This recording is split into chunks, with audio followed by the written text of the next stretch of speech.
Howdy folks.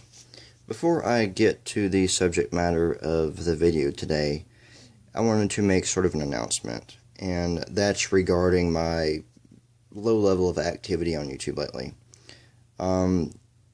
It's been sort of a hellacious past month at school. It's crunch time. I've got projects, assignments due, exams, finals, all that crap. So YouTube has kind of had to take a back seat to my degree. And, I'm sorry about that. I haven't really been responding to comments and messages and things like that. And I just want you to know that I'm not trying to be rude. I'm not trying to be a jerk or arrogant or anything like that. It's just I haven't had the time to go through and respond to all the comments and messages. I will get to it. I'm on summer break now, and my involvement in YouTube and also video production should step up quite a bit.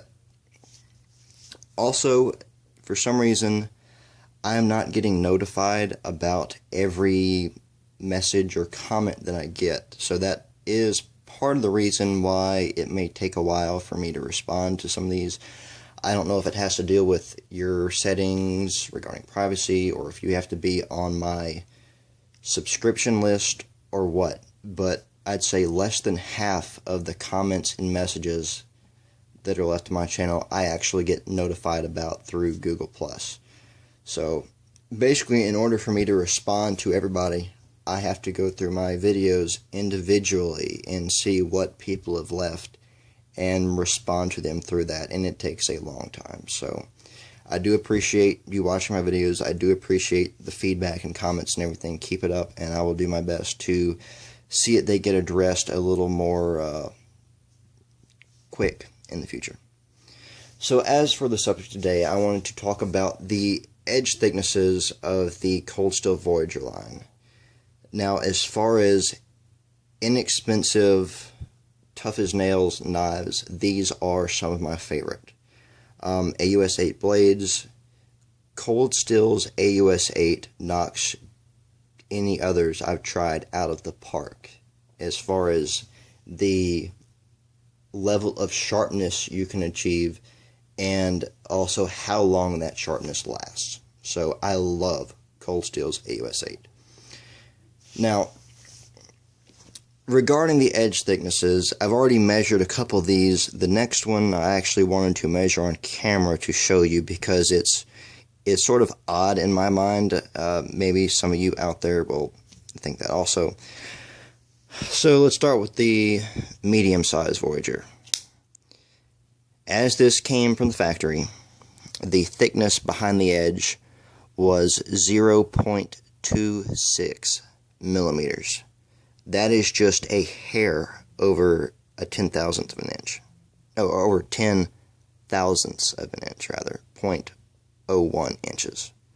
So, this has been reprofiled on the wicked edge, and this is a 30-degree inclusive bevel.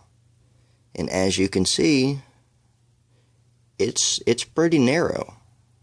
This has actually been sharpened twice now, and it's still extremely thin behind the edge. I don't know how well I'm going to be able to show you that. Yes, it comes to a very fine edge. This thing cuts like you wouldn't believe.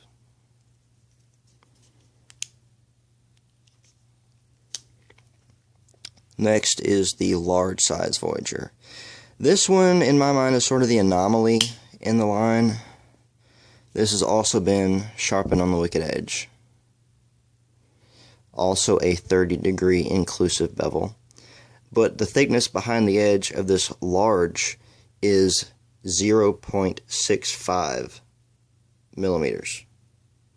That is basically 2.5 times, somewhere around there, 2.5 times as thick behind the edge as the medium model, which is odd. And the way I measure these, typically it's taken from several spots and then averaged out.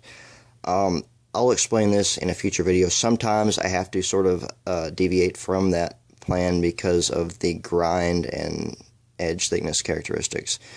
But the average thickness behind the edge is 0.65 for the large model. That may not seem like anything to you. What I'm about to show you now is what really makes me, question why it would be that thick. This is the Voyager XL. I already had a few of these Voyagers, and I saw Hydra 572HQ's unboxing and then testing of the Cold Steel Voyager XL, and I knew I had to have one. So, back in December of 2013, Amazon had these on sale for $45 shipped. So, I bought one.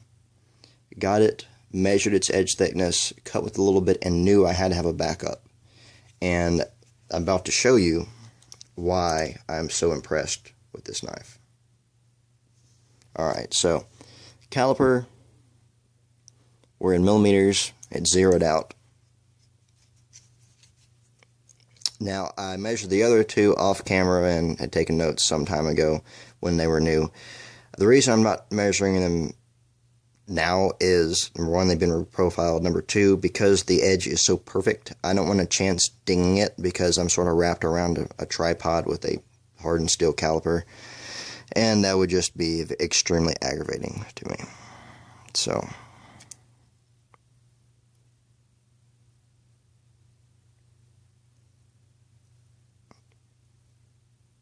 alright, at the very heel of the blade, we're at 0.49 millimeters.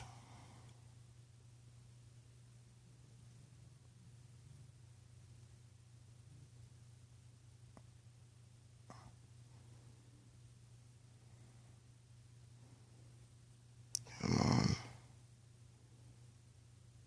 Alright.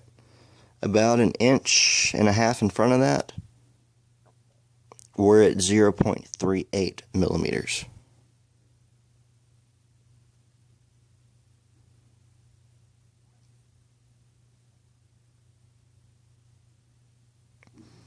About 1.5 inches in front of that, we're at 0.37 millimeters.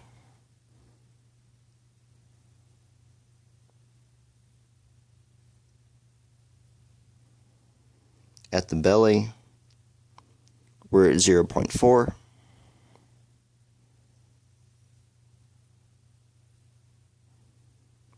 And at the very tip, we're at 0.68 millimeters.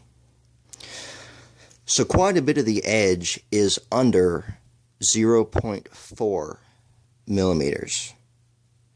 For a knife that is this large, that is very atypical, especially by the industry standards, which are generally knives that don't cut very well. So, see if I can give you, well, it's going to be hard because this knife is so damn big. But as you can see, it comes to an incredibly fine edge, which means this thing, it cuts like crazy, especially for a knife in this category, which is a very large, sort of heavy-duty, defensive type folder. That edge thickness equates to very high-performance cutting, and that is the reason why I purchased a second one of these. And the second one actually measures in at right about the exact same thickness. It is within a couple of hundredths of a millimeter of what this one measures. I also have two of these, and it's the same story. The second one comes in within a couple of hundredths of a millimeter of what this one is. Now, I realize that these are only, two examples of the XL and two examples of the large that are out there, but they were purchased at different times. I know these are from different batches. So, it just makes me question why. Why would a knife that is so big be so much thinner than a knife that is a good bit smaller? Because when you make a knife this big, especially a folding knife, people are going to chop with it, They get their S&Gs from just going out and thrashing stuff because they've got basically a pocket sword. Now, I love that it's thin behind the edge, but I do foresee some problems if you're one of those people that just goes and chops the hell out of anything you see, because this is a fairly thin edge, and if you go just beating the hell out of stuff, I do foresee you getting a blowout in the primary grind, possibly some ripples. So if you're interested in high performance cutting, this is the way to go. If you like chopping and thrashing stuff, maybe you want to get the Tonto version or just a completely different knife. Fixed blade, preferably. So, from here, I want to give you an announcement about the next video coming up. Now, over the past couple of years, every folding knife that I've bought, I've taken measurements of the edge thickness as it was directly out of box, and I've recorded these. In the next video, I'm going to run through the list and basically give you the data that I've recorded. Now, I think a lot of you out here or out there in YouTube would really appreciate this, especially the performance junkies, because generally speaking, edge thickness does equate to performance cutting. Now, I do have an idea about how I want to do this in the next video. And, of course, I don't own every folding knife out there. I have taken the measurements with a, digital caliper, and I have basically confirmed that with a second caliber, which reads the same thing, to make sure that my calibers are basically, as accurate as possible. So for the knives that I am not doing, what I'm thinking about having people do is leave measurements they've taken in the comments. Now, I don't have a forum or anything that I can post this to, so that's really my only way of doing it.